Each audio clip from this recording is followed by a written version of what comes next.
नमस्कार, मैं बालकृष्ण और आप देखना शुरू कर चुके हैं न्यूज फॉर हेडलाइंस। दिन भर की सभी महत्वपूर्ण घटनाएं, बड़ी घटनाएं, राष्ट्रीय और प्रदेश स्तर की सभी घटनाओं को लेकर हम आपके सामने आए हैं। जो भी सभी राष्ट्रीय प्रमुख खबरें हैं, उन सभी खबरों से आपको हम रूबरू कराते हैं। तो आइए करते हैं शुरुआत। नीतीश कुमार एक बार फिर बिहार विधानसभा में अपनी बात को रखते हुए विवाद में पड़ गए। दरअसल उन्होंने राजद की विधायक रेखा देवी के भाषण पर ऐतराज जताते हुए कहा कि आप क्या बोल रही हैं? महिला हो, कुछ जानती हो? बोल रही हो कहां से आकर इन लोगों के साथ आकर? अरे 2005 के बाद ही ना महिला को आगे बचाए हैं, ऐसे ही बोल रही हो फालतू। इसलिए हम कह रहे हैं कि चुपचाप सुनो। बिहार विधान परिषद के उप सभापति के पद पर वरिष्ठ बिहार विधान परिषद के सदस्य राम बच्चन राय निर्वाचित हो गए हैं। निर्वाचित होने के बाद मुख्यमंत्री नीतीश कुमार और विपक्ष की नेत्री राबड़ी देवी ने उन्हें शुभकामनाएं दी। बिहार के कटिहार में एक युवक को सांप ने काट लिया। गुस्साए व्यक्ति ने सांप को डिब्बे में बंद कर लिया और अस्पताल लेकर पहुंच गया और बोला कि आप पूछते कि कौन सांप काटा है। इससे पहले हमने सांप को लाना बेहतर समझा, इसलिए मैं सांप को साथ लेकर आया हूँ। हालांकि बाद में उस युवक की मौत हो गई। आज बिहार विधान परिषद से बिहार नगर पालिका संशोधन विधेयक 2024, बिहार राज्य विश्वविद्यालय सेवा आयोग संशोधन विधेयक 2024, बिहार विद्यालय परीक्षा समिति संशोधन विधेयक 2024 ध्वनि मत से पास हुआ। अब इस बिल को सभा सचिवालय के माध्यम से राज्यपाल के पास भेजा जाएगा। कल ही ये सभी बिल विधानसभा से पास हो चुका है।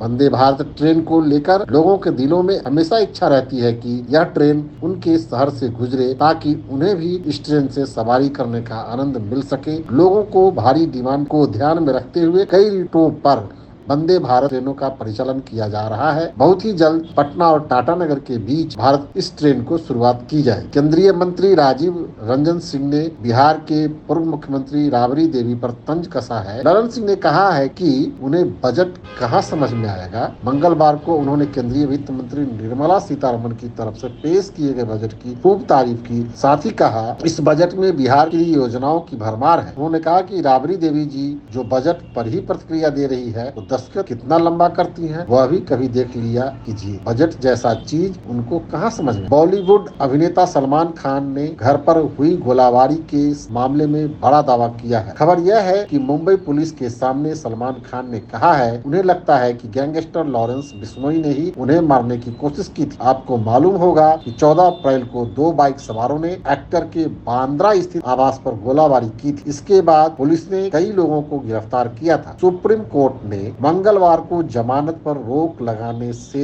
जुड़े एक मामले में यह व्यवस्था दी कि किसी भी हाई कोर्ट या सेशन कोर्ट को किसी के भी जमानत आदेश पर एक तरफा रोक नहीं लगाना चाहिए जब तक कि मामला असाधारण न हो।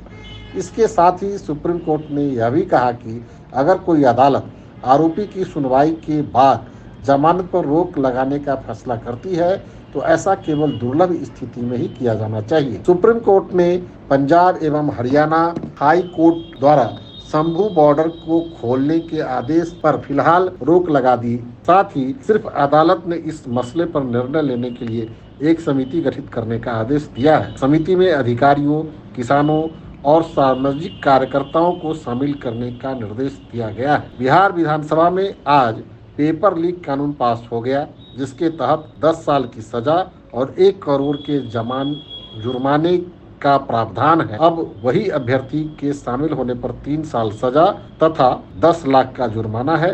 ये बिल विधानसभा के बाद अब विधान परिषद में पास होना बाकी है, जिसके बाद इसे राज्यपाल के पास भेजा जाएगा, तब कानून बनकर तैयार हो जाएगा। तो इसी तरह की तमाम खबरों से अपडेट रहने के लिए मेरे चैनल के साथ जुड़े रहिए। और अब तक अगर आपने मेरे चैनल को सब्सक्राइब नहीं किया है तो सब्सक्राइब जरूर कीजिए और बेल आइकन जरूर दबाइए। नमस्कार।